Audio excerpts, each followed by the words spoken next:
Passwords are one of the most common forms of security in the enterprise, but remain a common entry point, unfortunately, for hackers, as we know. And this has led some security experts to wonder, will passwords be completely replaced in the next 5 years? So, Allison, just start with the main problem. What is it that's wrong with passwords? What do we need to think about?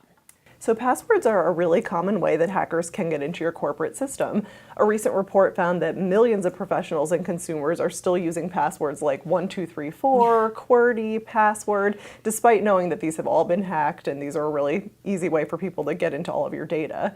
Part of the problem is that we know we're supposed to use these unique passwords, but when you have dozens of different corporate accounts that all require a different password, it gets really hard to remember all of them. So that's where some of the trouble starts to come in. Yeah, from personal experiences, sometimes you get kind of lazy, when you try to make them a little bit different, and remembering them from one site to the other can be hard sometimes. So what are some of the things that might replace passwords, the traditional passwords in the future?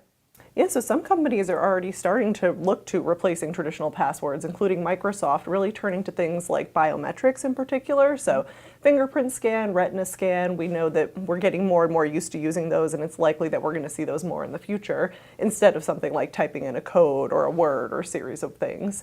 Another thing that's a little bit more controversial in terms of replacing passwords is microchipping. So we've seen some companies in the US and abroad who are implanting a very small chip into their employee's arm or wrist, and you can then wave that chip over a door or a computer, and that will give you access instead of typing in a normal password. So obviously there are some ethical concerns to that, Right. and a lot of them are doing it on a kind of volunteer basis, but it's possible that we'll see that becoming more common as well. And overall, passwords are always going to be changing and evolving as technology does, and also as those ethical concerns do as well.